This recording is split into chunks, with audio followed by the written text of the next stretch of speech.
The first steps in our action plan are intended to improve marketplace conditions for innovative transportation companies.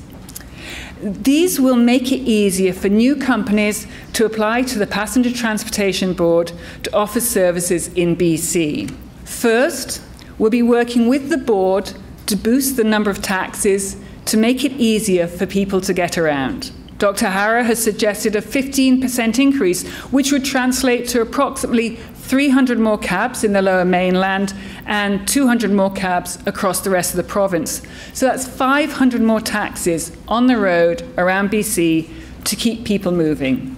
Secondly, we're going to be giving the taxi industry the flexibility to discount fares when trips are booked through an app. And third, we'll be equipping the Passenger Transportation Board with better data so they can make smarter decisions to meet the transportation demands.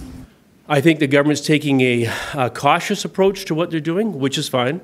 As we said earlier a couple of weeks ago, this is not about ride sharing like Lyft and Uber at the expense of taxis. This is about the whole economy.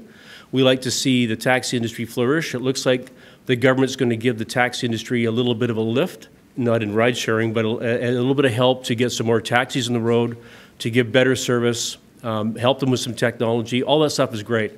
It gets us to the end point that the minister said today that in the fall they're looking at doing legislation that would enable and allow other companies to apply, which means Lyft and Uber, according to what we heard today, could apply for the services in BC. So we're seeing this as really positive.